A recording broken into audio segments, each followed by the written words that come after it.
Good morning, students. In previous lecture of AWT, we have seen some remaining file types of .NET, and we have also seen the theory of web form round trip. Okay, મેં તમને એક practical example web form round trip સમજાવેલી હતી કે what is web form round trip. ચલો પહેલા તો કોણ આન્સર આપી શકે વેબ ફોર્મ રાઉન્ડ ટ્રીપ? જે આન્સર આપી શકે ને what is web form round trip શોર્ટમાં એ પેલા ખાલી યસ ટાઈપ કરો ચેટ બોક્સમાં.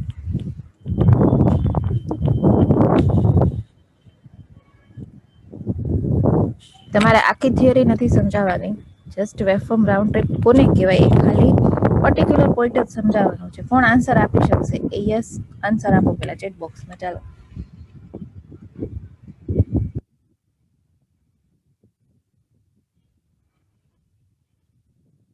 તમારી લેંગ્વેજમાં જ તમારે સમજાવવાનું છે, એવું નથી કે પોઈન્ટ ટુ પોઈન્ટ સમજાવો તમે, બરાબર? ચાલો ફટાફટ. Okay. Yes, Aneri, turn on your mic and give the answer about what is web form round trip.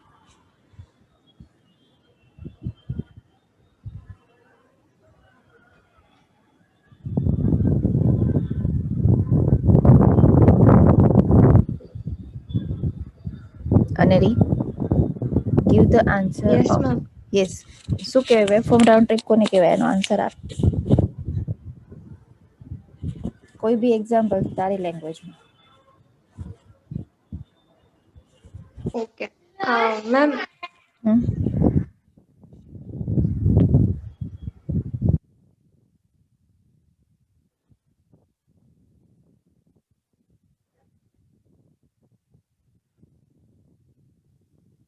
web applications. Hmm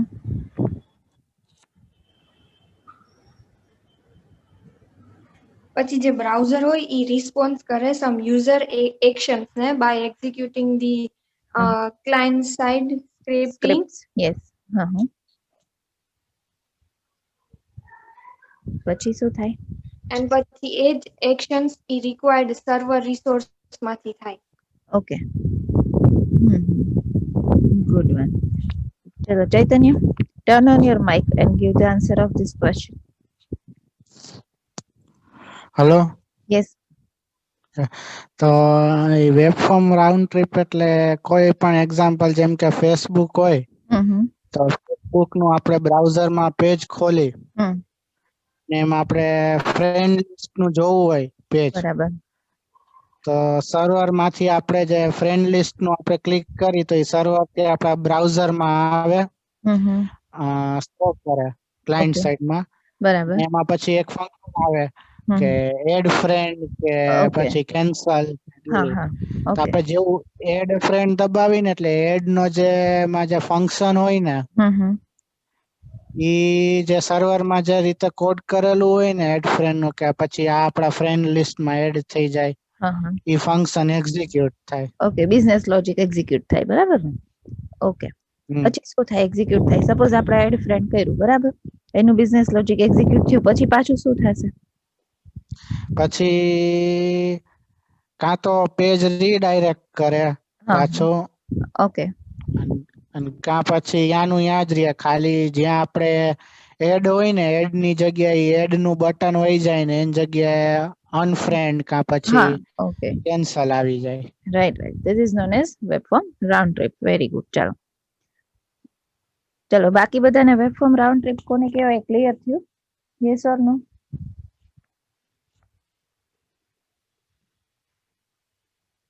yes or no? ચલો ફટાફટ ચેટ બોક્સમાં આન્સર ટાઈપ કરો.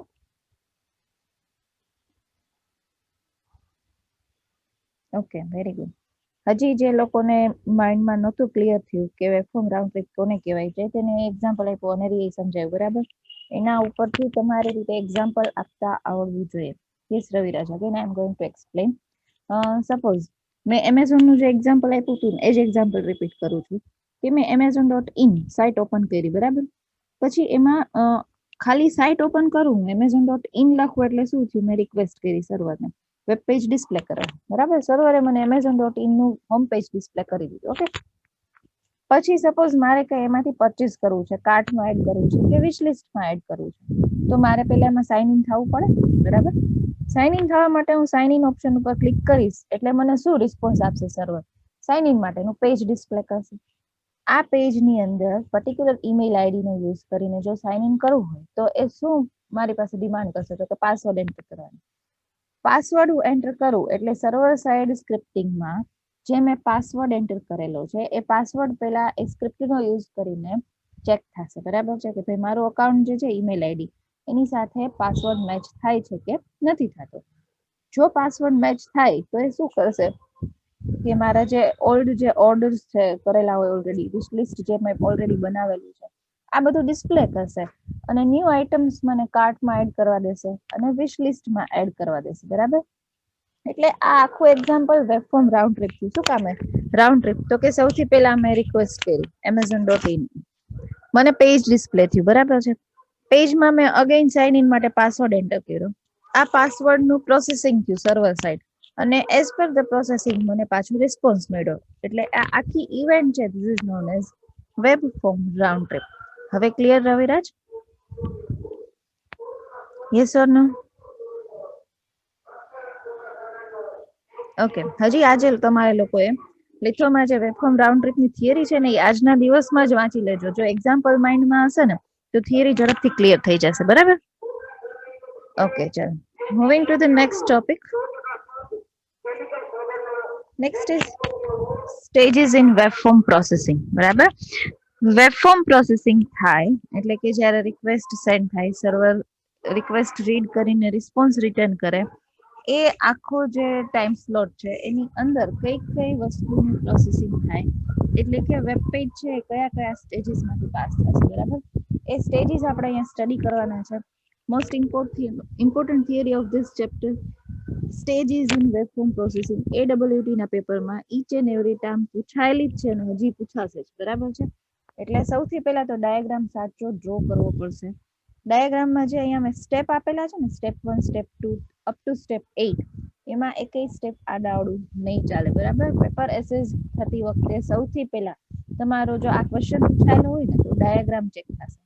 જો ડાયાગ્રામ સાચો છે તો પછી આગળ થિયરી કન્સિડર થશે. અહીંયા જ તમે જો સિક્વન્સ ખોટી લખશો તો થિયરી લખો છો એનો કોઈ મિનિંગ નહીં રહે. બરાબર છે, એટલે ડાયાગ્રામ પ્રોપર આવડતો હોવો જોઈએ બધાને.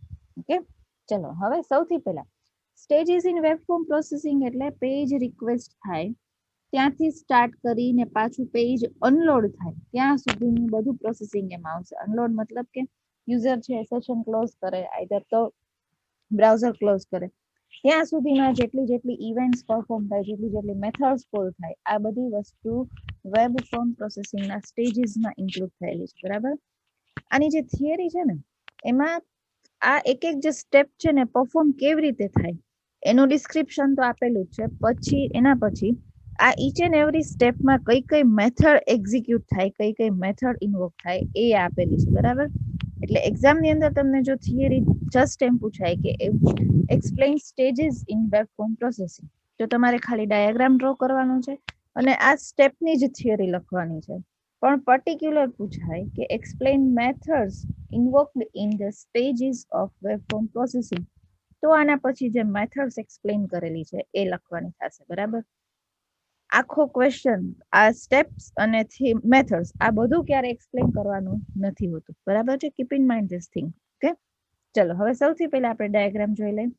આને પેજ લાઈફ સાયકલ એ કહેવાય. બીજી રીતે એમાં પૂછાય કે explain page life cycle of an ASP.NET web page and its controls. બે રીતે ક્વેશ્ચન પૂછાય, આઈધર તો સ્ટેજીસ આઈધર તો page life cycle of an ASP.NET page. બરાબર, ચલો સૌથી પહેલા યુઝર શું કરશે તો કે પેજની રિક્વેસ્ટ કરશે. સપોઝ હું gmail.com લખું છું. બરાબર, તો એ મેં રિક્વેસ્ટ કરી, બ્રાઉઝર થ્રુ રિક્વેસ્ટ ક્યાં ફોરવર્ડ થશે તો કે વેબ સર્વરમાં. આ તો સિમ્પલ વસ્તુ છે. હવે વેબ સર્વર શું શું પ્રોસેસિંગ કરે તો કે સ્ટેપ 1 શું થાય તો કે જસ્ટ પેજની રિક્વેસ્ટ આવી અહીંયા. સ્ટેપ 2 સ્ટાર્ટ એટલે રિક્વેસ્ટનું પ્રોસેસિંગ કરવાનું સ્ટાર્ટ કરશે. પછી શું આવશે પેજ ઇનિશિયલાઇઝેશન. પેજ ઇનિશિયલાઇઝેશન એટલે as per the request of A browser or request from the client, page છે એ ઇનિશિયલાઇઝ થશે. ઇનિશિયલાઇઝ થશે એટલે શું થશે, એમાં વેરિયેબલ્સની વેલ્યુઝ હશે, કોન્સ્ટન્ટ્સની વેલ્યુઝ હશે, કંઈ પણ આ બધી વસ્તુ ઇનિશિયલાઇઝ થશે. પછી શું થશે, આ ઇનિશિયલાઇઝ થઈ ગયું પછી બધી વસ્તુ મેમરીની અંદર લોડ થશે. મેમરીમાં લોડ થાય એટલે સીધું કોને લોડ થશે, ક્લાયન્ટને ડિસ્પ્લે થશે, એટલે કે પ્રેઝન્ટેશન લેયરમાં ડિસ્પ્લે થશે. બરાબર, પ્રેઝન્ટેશન લેયરમાં ડિસ્પ્લે થયું. સપોઝ મેં gmail.com નાખ્યું હતું, બરાબર, તો મને શું પૂછશે, તો કે યુઝર નેમ એન્ડ પાસવર્ડ. પછી યુઝર શું કરશે, તો કે યુઝર નેમ અને પાસવર્ડ એન્ટર કરશે. આ યુઝર નેમ પાસવર્ડ એન્ટર થાય પછી એનું વેલિડેશન ચેક થશે. વેલિડેશન ચેક થશે એટલે કે યુઝર આઈડી વેલિડ છે કે નથી, પાસવર્ડ વેલિડ છે કે નથી. બરાબર છે, આટલું ચેક છે એ કયા લેયરમાં થાય, કોઈ આન્સર આપી શકે મને? જે જીમેલ નું અકાઉન્ટ આઈડી અને પાસવર્ડ એન્ટર કરીએ આપણે, એ કયા લેયરમાં ચેક થશે, કોણ એને ચેક કરશે, સાચું છે કે નહીં, વેલિડ છે કે નહીં, ચેક તો કરવું પડશે. કયા લેયરમાં ચેક થશે?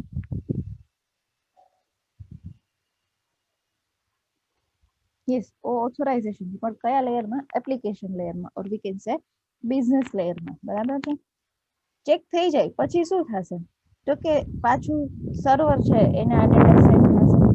સર્વરને ડેટા સેન્ડ થયો કે ભાઈ user name and password valid છે, એટલે એ કઈ ઇવેન્ટ હેન્ડલ થશે, તો કે post back. Web form round ટ્રીપમાં પોસ્ટ બેક ઇવેન્ટ આવી હતી, તમને યાદ હોય તો 4 સ્ટેપ્સ હતા વેબ ફોર્મ રાઉન્ડ ટ્રીપના, કે યુઝર છે રિક્વેસ્ટ કરે, રિક્વેસ્ટ પ્રમાણે યુઝરને સર્વર રિસ્પોન્સ આપે, રિસ્પોન્સ આપે પછી યુઝર શું કરશે, તો કે કંઈક ડેટા એન્ટર કરશે. ડેટા એન્ટર કરીને જેવું પેજ સબમિટ થાય ને, કાંઈ બી તમે ડેટા એન્ટર કરો, સપોઝ રજિસ્ટ્રેશન કરો છો તો રજિસ્ટ્રેશન માટેનો ડેટા એન્ટર કરો, કે લોગિન કરો છો તો લોગિન માટેનો ડેટા એન્ટર કરો. તો આ ડેટા જ્યારે તમે સબમિટ કરો ને, એ ઇવેન્ટને કહેવાય પેજ પોસ્ટ બેક, આઈધર તો પોસ્ટ બેક ઇવેન્ટ. બરાબર છે, યાદ રાખજો. This is also known as page postback and also known as postback event. ક્યારે જનરેટ થાય, તો કે યુઝર કંઈ પણ ઇન્ફોર્મેશન એન્ટર કરીને જ્યારે ઇન્ફોર્મેશન સબમિટ કરે સર્વરને, ત્યારે પોસ્ટબેક ઇવેન્ટ જનરેટ થશે. બરાબર છે, તો હવે વેલિડેશન માટે યુઝરે અકાઉન્ટ નેમ અકાઉન્ટ આઈડી અને પાસવર્ડ એન્ટર કર્યું એટલે પોસ્ટબેક ઇવેન્ટ હેન્ડલ થશે. પોસ્ટબેક ઇવેન્ટ હેન્ડલ થઈને જો યુઝર નેમ અને પાસવર્ડ સાચા છે તો રેન્ડરિંગ જનરેટ થશે. રેન્ડરિંગ એટલે રેન્ડરિંગ નો મીનિંગ તમે જનરેટ કરી શકો. બરાબર છે, જનરેટ મતલબ શું છે કે યુઝર નેમ પાસવર્ડ જો સાચા છે તો સર્વર શું કરશે, as per the user name and password any session start કરશે અને એના અકાઉન્ટના જે કઈ સેટિંગ્સ છે એ સેટિંગ્સ સાથે એમાં જેટલા મેલ છે આ બધા મેલ સાથે એને પેજ લોડ કરશે, એટલે કે જનરેટ કરશે. આ આખી ઇવેન્ટ આવશે રેન્ડરની અંદર. બરાબર છે, રેન્ડર થઈ ગયું એટલે કે યુઝરને આ આખો રિસ્પોન્સ પ્રોપર જનરેટ થઈ ગયો જો અકાઉન્ટમાં ઇન્ફોર્મેશન સાચી છે તો. પછી યુઝર જ્યારે ક્લોઝ કરે પેજને, સેશન એન્ડ કરે ત્યારે અનલોડ થશે. પણ બીજી વસ્તુ, અનલોડનો બીજો મિનિંગ એ થશે કે એક વખત યુઝરને પેજ ડિસ્પ્લે થઈ ગઈ પછી સર્વરની મેમરીમાંથી એ આખી વસ્તુ અનલોડ થઈ જશે. મેં તમને પ્રીવિયસ થિયરીમાં રાઉન્ડ ટ્રીપમાં સમજાવ્યું હતું કે ભાઈ જે કાંઈ વર્ક છે એ ડિસ્કનેક્ટેડ ફોર્મમાં થશે. એકવાર યુઝરને રિસ્પોન્સ જનરેટ થઈ ગયો પછી એ યુઝર તરત જ સર્વર સાથે ડિસ્કનેક્ટ થઈ જશે. શું કામે? નહીતર તો સર્વર આવું ના થાય તો સર્વર બિઝી રહે. બરાબર, સર્વર બિઝી રહે એટલે બીજા યુઝરને રિસ્પોન્સ ના મળી શકે. એટલે આ જે આખો આર્કિટેક્ચર છે ને એ ઓલવેઝ કોઈ પણ લેંગ્વેજમાં ડિસ્કનેક્ટેડ આર્કિટેક્ચર છે, જેથી કરીને વેબ સર્વર એટલે કે જે રિસોર્સિસ છે એ બીજા યુઝર માટે તરત જ ફ્રી થઈ જાય એટલા માટે. બરાબર, એટલે શું થાય કે જેવું પેજ રેન્ડર થઈ જાય એટલે કે પેજ છે એ પ્રોપર સેટિંગ્સ સાથે પાછું જ્યારે ક્લાયન્ટને ડિસ્પ્લે થઈ જાય એટલે તરત જ ક્લાયન્ટ છે એ વેબ સર્વર આરે શું થઈ જશે, તો કે ડિસ્કનેક્ટ થઈ જશે. બરાબર છે, કેમ કે પેરેલલ પ્રોસેસિંગ એટલે કે રિયલ ટાઈમ પેરેલલ પ્રોસેસિંગ ક્યારેય પોસિબલ નથી. કોઈ પણ સર્વર લ્યો તમે, ગમે એવું સર્વર જે સ્ટ્રોંગ સર્વર હોય ને તો એ સેમ ટાઈમે ક્યારેય મલ્ટિપલ યુઝરને રિસ્પોન્સ ના જ આપી શકે. નેનો સેકન્ડનો ડિફરન્સ તો હોવો જ જોઈએ. બરાબર છે એમાં, એટલે એની સાથે તરત જ યુઝરને એ ક્લાયન્ટને ડિસ્કનેક્ટ કરી નાખે રિસ્પોન્સ આપી દીધા પછી. બરાબર છે, આટલી થિયરી પેલા ખાલી ક્લિયર બધાને? હા કે ના?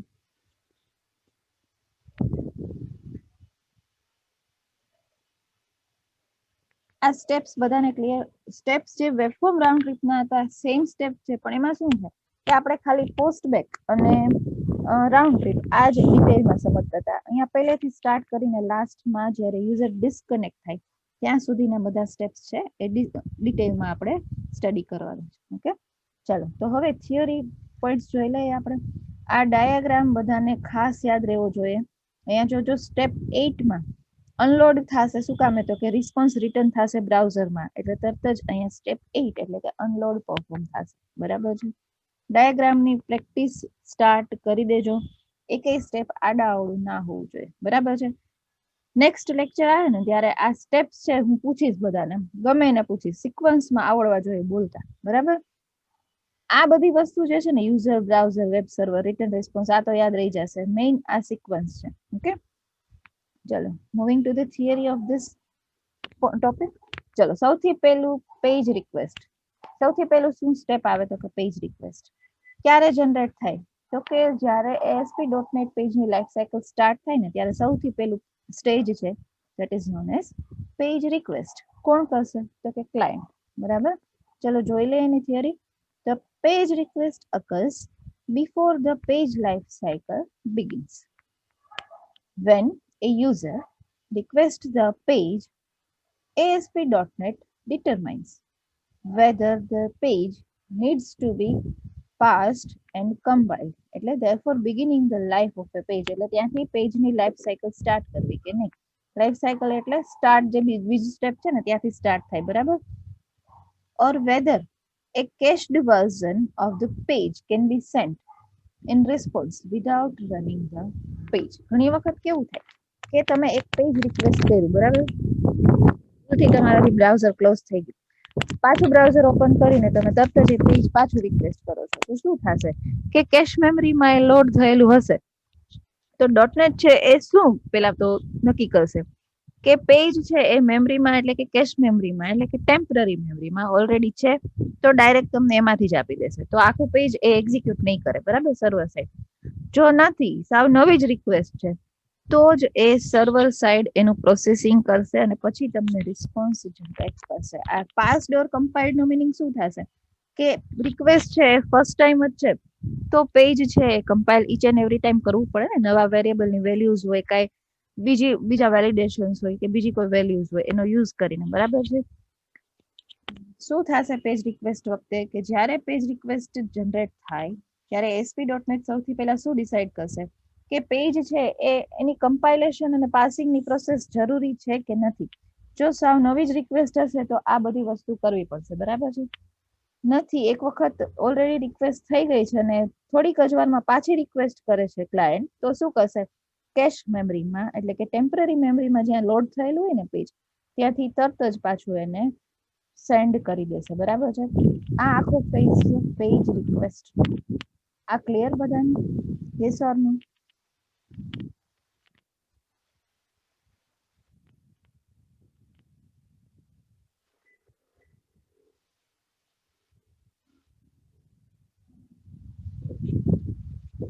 Okay, very good. ચલો હવે જો પેજ રિક્વેસ્ટ વાળું સ્ટેજ છે એ પ્રોપર પરફોર્મ થાય તો હવે પેજ લાઈફ સાયકલ અહીંયાથી સ્ટાર્ટ થશે સેકન્ડ સ્ટેપ થી. બરાબર છે. સ્ટાર્ટમાં શું થાય જોઈએ? In the start step page properties such as request and response are set. તમે PHP માં સ્ટડી કરી ગયા છો, રિક્વેસ્ટ એન્ડ રિસ્પોન્સ ઓબ્જેક્ટ હોય. બરાબર છે. એને સેટ કરવામાં આવે. At this stage the page also determines whether the request is post back or a new request.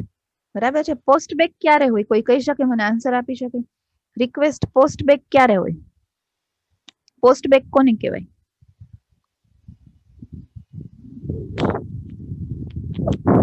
Request છે ને પોસ્ટ બેક ક્યારે કહેવાય? મેં હમણાં જ સમજાવ્યું હતું કે પોસ્ટ બેક એટલે શું.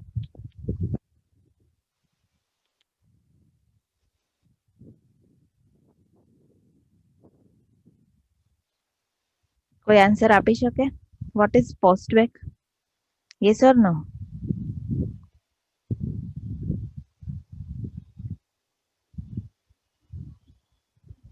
પોસ્ટ બેક મતલબ યુઝર જે ડેટા એન્ટર કરે ને જસ્ટ સબમિટ થાય એને કહેવાય પોસ્ટ બેક. બરાબર. હવે અહીંયા સ્ટાર્ટ એટલે કે રિક્વેસ્ટ છે એમાં એનું પ્રોસેસિંગ થશે કે રિક્વેસ્ટ ન્યૂ રિક્વેસ્ટ છે કે પોસ્ટ બેકની છે. એટલે એનો મતલબ શું થયો? તમે ખાલી gmail.com લખો તો એ ન્યૂ રિક્વેસ્ટ થઈ ને. પણ gmail.com ઓલરેડી લખેલું છે, તમારી સામે પેજ ડિસ્પ્લે થયું, પછી તમે યુઝર નેમ પાસવર્ડ એન્ટર કરો તો એ શું થયું? ન્યૂ રિક્વેસ્ટ થઈ કે પોસ્ટ બેક થઈ?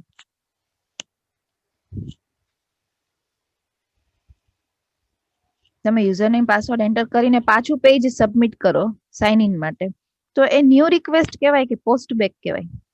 ખાલી એ આન્સર આપો મને. Yes, post back. શું કામે? તો કે ઓલરેડી તમે એક રિક્વેસ્ટ તો કરેલી જ હતી. શેના માટેની? તો કે પેજની, gmail.com પેજ ડિસ્પ્લે થઈ ગયું. Inch and every time user કાંઈ પણ ડેટા ઇન્સર્ટ કરીને જો પેજ સબમિટ કરે, સાઇન ઇન કરે, રજીસ્ટર કરે, સાઇન અપ કરે, વોટસોએવર, આ બધી ઇવેન્ટ છે, they are known as post back event only. બરાબર છે? ઇન શોર્ટ, યુઝર કાંઈ પણ ઇન્ફોર્મેશન ફિલઅપ કરી અને પછી જે કાંઈ ઇવેન્ટ પરફોર્મ કરે, that is known as post back event. બરાબર? તો રિક્વેસ્ટ છે એનું પ્રોસેસિંગ શું થશે કે રિક્વેસ્ટ સાવ ન્યૂ છે કે પોસ્ટ બેક છે? બરાબર? એટલે કે સાવ પેજ ખાલી નવું, હજી પહેલી વખત જ રિક્વેસ્ટ કરેલું છે કે ઓલરેડી પેજમાં ડેટા એન્ટર કરીને યુઝર પોસ્ટ બેક કરે છે, આનું પ્રોસેસિંગ થશે. બરાબર? જો પોસ્ટ બેક હશે તો is post back property set થશે. બરાબર? સેકન્ડ ચેપ્ટરમાં જ્યારે આપણે કંટ્રોલ્સ જોશું ને, બટન, ટેક્સ્ટ બોક્સ, એ બધામાં છે ને પોસ્ટ બેક પ્રોપર્ટી આવશે. એ સેટ કરીને આપણે ઘણું બધું પ્રોસેસિંગ કરી શકશું. બરાબર? Additionally, during the start step, the page UI culture property is set. UI મતલબ યુઝર ઇન્ટરફેસ કલ્ચર પ્રોપર્ટી, એટલે યુઝર ઇન્ટરફેસ કેવો ડિસ્પ્લે કરવાનો છે, શું ડિસ્પ્લે કરવાનો છે, આ બધી વસ્તુ સેટ થશે. આ બધું ક્યાં સ્ટેજમાં થાય? તો કે સ્ટાર્ટ સ્ટેજમાં. સેકન્ડ સ્ટેપ એટલે કે સેકન્ડ સ્ટેજ જે સ્ટાર્ટનું છે ત્યાંથી લાઈફ સાયકલ સ્ટાર્ટ થાય. પેલું જે સ્ટેપ 1 છે ને, પેજ રિક્વેસ્ટ, એમાં તો ખાલી રિક્વેસ્ટનું પ્રોસેસિંગ જ થશે. શું થશે કે ભાઈ રિક્વેસ્ટ નવી હોય તો તમે નવું પ્રોસેસિંગ કરી અને પેજ સેન્ડ કરો. આઈધર તો જો તમારી મેમરીમાં પેજ એટલે કે સર્વરની મેમરીમાં પેજ ઓલરેડી છે તો એને જસ્ટ લોડ કરો. બરાબર છે? સાચી જે લાઈફ સાયકલનું સ્ટાર્ટિંગ છે ને એ અહીંયાથી સેકન્ડ સ્ટેપથી જ થશે. શું થાય સ્ટાર્ટ સ્ટેપમાં? શું ચેક થાય? પહેલા તો રિક્વેસ્ટ અને રિસ્પોન્સ ઓબ્જેક્ટ સેટ થશે. બરાબર છે? બીજું શું ચેક થાય? તો કે રિક્વેસ્ટ છે એ નવી છે કે પોસ્ટ બેક છે. જો પોસ્ટ બેક હોય તો એની is post back property set થાય, અને નવી જ હોય તો પેજનું આખું પ્રોસેસિંગ જ નવું કરીને એને ડિસ્પ્લે કરવાનું છે. બરાબર? અને પેજની યુઆઈ કલ્ચર પ્રોપર્ટી છે એ સેટ થશે. બરાબર? યુઆઈ કલ્ચર એટલે યુઝર ઇન્ટરફેસ શું છે, કેવો છે, એ બધું ક્લિયર બધાને? Second stage clear? Yes or no?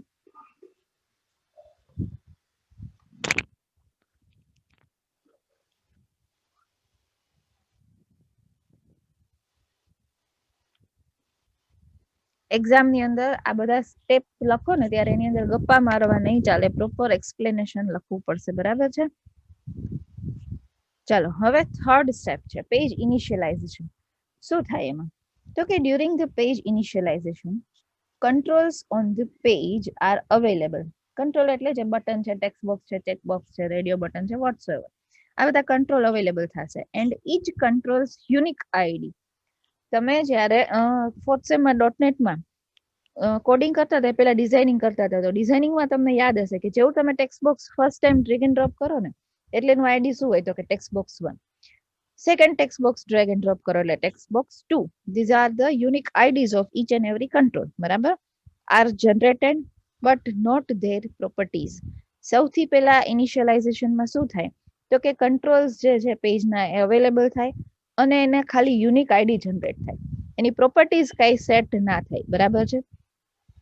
Any themes are also applied to this page. જો તમે થીમ કાંઈ એપ્લાય કરેલી છે તમારા પેજમાં તો એ થીમ એપ્લાય થશે પહેલા. Developers have access to the init complete and preload methods in this stage. બરાબર છે? પેજ ઇનિશિયલાઇઝેશન વખતે 3 મેથડ છે એનો યુઝ થશે: init complete and preload. બરાબર છે? આ 3 મેથડ કઈ છે જોઈ લઈએ આપણે. init એમાં શું થશે? This event is raised after all controls have been initialized and any skin settings have been applied. Skin settings મતલબ જે થીમ્સ છે અલગ અલગ પેજમાં એપ્લાય કરેલી હોય કે કંટ્રોલમાં એપ્લાય કરેલી હોય એ બધું એપ્લાય થશે. ઇન શોર્ટ, અપીરન્સ જે છે ને કંટ્રોલ્સનું અને પેજનું ખાલી જસ્ટ અપીરન્સ આટલું જ લોડ થશે ઇનિટ વાળા સ્ટેજમાં. This event is used to read or initialize control properties. આ event નો use શું થશે? તો કે જે તે control ની properties read કરવા માટે અને initialize કરવા માટે use થશે. બરાબર? એટલે controls ની જે કઈ values છે એની properties છે આ બધું એમાં load થશે. Suppose તમે label માં property set કરેલી છે enter your name, તો આ એની property થઈ ને, તો આ property initialize થશે. બરાબર? પછીની ઇવેન્ટ આવે તો કે init complete. શું થાય એમાં? The page object raises this event. This event is used for processing tasks that require completion of all initialization.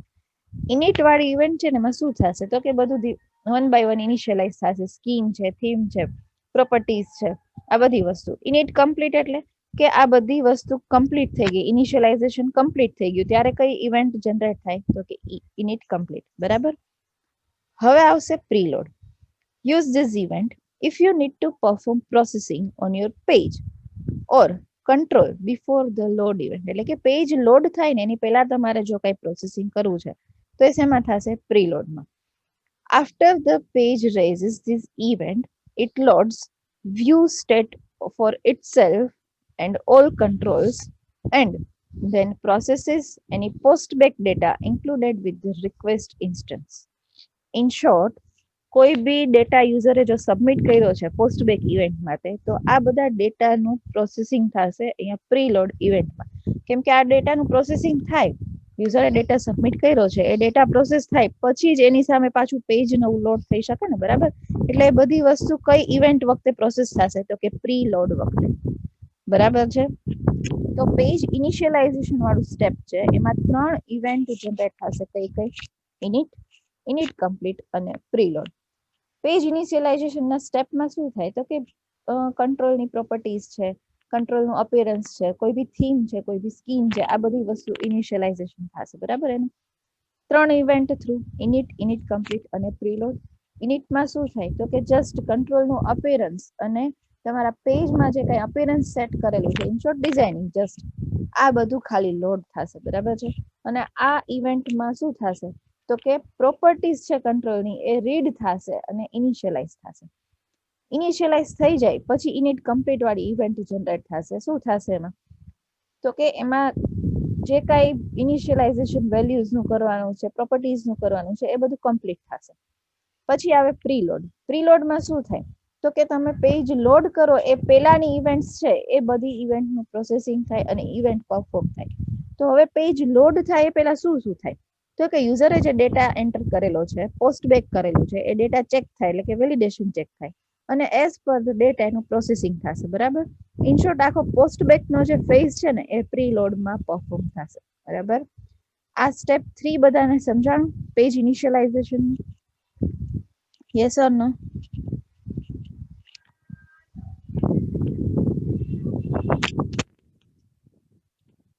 Page initialization વાળું સ્ટેપ બધાને clear?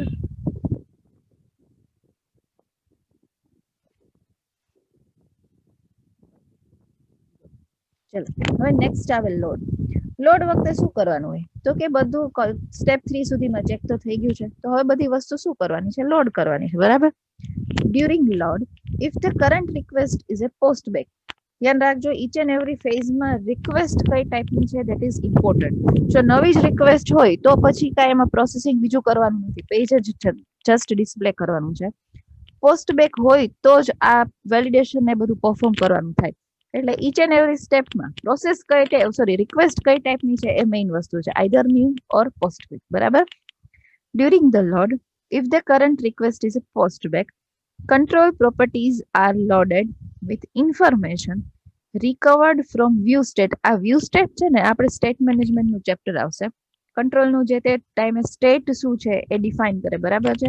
As per the state એ કંટ્રોલની પ્રોપર્ટીઝ લોડ કરે. And control state. બરાબર છે? The on load event, કઈ event આમાં invoke થશે? On load event. આ ઇવેન્ટના નામ ખાસ આવડવા જોઈએ ઈચ એન્ડ એવરી ફેઝ માટે. The onload event method is fired during this stage. This is where you will want to set properties for all of the server controls on your page, request query strings and establish database connections. Main stage છે એ load stage છે. શું કામ? તો કે અહીંયા સુધી pre load સુધી એટલે કે સ્ટેપ 3 સુધી તો શું હતું? જસ્ટ ખાલી યુઝરની રિક્વેસ્ટ કઈ ટાઈપની છે પ્રોસેસિંગ થતું હતું. ડેટા છે તો એનો ડેટા જે એન્ટર થયેલો છે એનો યુઝ કરીને પોસ્ટ બેક ઇવેન્ટ જનરેટ થતી હતી અને એને રિલેટેડ જે કાંઈ ઇનિશિયલાઇઝેશન છે એ બધું થતું હતું. બરાબર છે. પણ હવે લોડ સ્ટેટમાં શું કરવાનું છે? તો કે અહીંયા સ્ટેપ 3 સુધી જે કાંઈ બધી વસ્તુ પરફોર્મ કરવાની છે થઈ ગઈ. પછી લોડ સ્ટેજમાં બધી પ્રોપર્ટીઝ, વેલ્યુઝ જે કાંઈ આખા પેજમાં જેટલી વસ્તુ ઇનિશિયલાઇઝ કરવાની છે એ બધી વસ્તુ ઇનિશિયલાઇઝ થશે. શેનો યુઝ થઈને? તો કે ઓન લોડ ઇવેન્ટનો. બરાબર છે. ડેટાબેઝ કનેક્શન એસ્ટાબ્લિશ થશે. શું કામે? તો કે અહીંયા જે રિયલ જે પેજ લોડ ઇવેન્ટ છે એમાં જે કાંઈ વેલ્યુઝ છે એ બધી ડિસ્પ્લે કરવાની છે એટલે ડેટાબેઝ સાથે કનેક્શન એસ્ટાબ્લિશ થશે. બરાબર છે. ક્વેરી સ્ટ્રિંગનું પ્રોસેસિંગ થશે. ડેટાબેઝ સાથે કનેક્શન કરો તો ક્વેરી સ્ટ્રિંગનું પ્રોસેસિંગ થાય ને. ક્વેરી સ્ટ્રિંગ એટલે ડેટાબેઝ કનેક્શન સાથે કનેક્શન કરવા માટે જે તમે સ્ટ્રિંગ જનરેટ કરવી છે, સ્ટ્રિંગ લખેલી છે એટલે આખો part, this is known as query string. બરાબર છે. એનું પ્રોસેસિંગ થઈ અને ડેટાબેઝ સાથે કનેક્શન પણ થશે. આ લોડ ઇવેન્ટ સમજાણી બધાને? Yes or no? શું થાય? તો કે ઈચ એન્ડ એવરી કંટ્રોલનું કરંટ સ્ટેટ લોડ થશે, વેલ્યુઝ લોડ થશે, કોન્સ્ટન્ટની વેલ્યુઝ જે કાંઈ વેરિયેબલ્સ છે એની વેલ્યુઝ લોડ થશે અને ડેટાબેઝ સાથે કનેક્શન એસ્ટાબ્લિશ થશે. શેનો યુઝ કરીને? તો કે ક્વેરી સ્ટ્રિંગનું પ્રોસેસિંગ કરી. બરાબર? ઓકે. હવે નેક્સ્ટ સ્ટેપ છે વેલિડેશન. વેલિડેશન છે એમાં શું થશે? જસ્ટ વેલિડેશન થશે. ઈચ એન્ડ એવરી કંટ્રોલની વેલ્યુઝ છે, કંટ્રોલ્સ છે. બરાબર? During validation the validate method of all validator controls is called, which sets the isValid property of individual validator controls of the page. Validation control જ્યારે study કરશું ને આપણે ત્યારે એની each and every કંટ્રોલની isValid પ્રોપર્ટી આવશે, true or false. બાકી એ સિવાય ઘણી બધી વેલિડેશન મેથડ્સ આવશે. એ બધી મેથડ્સ અને પ્રોપર્ટીઝનું પ્રોસેસિંગ કરી અને વેલિડેશન પરફોર્મ થાય સ્ટેપ 5 ની અંદર. વેલિડેશન પરફોર્મ થાય એટલે શું થાય? યુઝરે જે ડેટા પોસ્ટ બેક કરેલો છે ને એ ચેક થાય કે ડેટા વેલિડ છે કે નહીં. ફોર એક્ઝામ્પલ, તમે સાઇન અપ કરો તો એમાં ઈમેલ વાળું જે ફિલ્ડ હોય ને એમાં તમે ખાલી જસ્ટ તમારું નામ લખશો તો તરત તમને મેસેજ આવશે કે please enter valid email ID. એટલે એનું વેલિડેશન ચેક કર્યું કે ભાઈ તમે ઈમેલ વાળું જે ફિલ્ડ છે એમાં ઈમેલ એન્ટર કર્યું છે એ વેલિડ છે કે નહીં. આવી જ રીતે તમને એજ પૂછ્યું તો એજમાં તમે એબીસી એન્ટર કરો તો એવું ના ચાલે. તરત જ આવશે પ્લીઝ એન્ટર વેલિડ એજ. તો એ ચેક કરશે સર્વર સાઇડ કે યુઝરે જે ડેટા પોસ્ટ બેક કરેલો છે એ ડેટા પ્રોપર છે કે નથી. કયા સ્ટેપમાં? તો કે સ્ટેપ 5 માં, વેલિડેશન વાળા સ્ટેપમાં. બરાબર છે. એની ઇઝ વેલિડ પ્રોપર્ટી છે એ ચેક થશે. ક્લિયર બધાને step 5? Yes or no?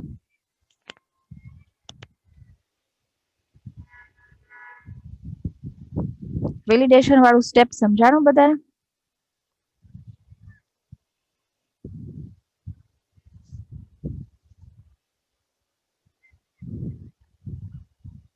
Okay, very good. ચલો તો આપણે અહીંયા સુધી આજે રાખીએ. આજનું સેશન અહીંયા એન્ડ કરી દઈએ. ખાસ કરીને આજે થિયરી વાંચી લેજો ભૂલ્યા વગર. બરાબર છે? જેટલું મેં કરાવ્યું છે. Okay, so we are going to and hour session over here. Thank you students.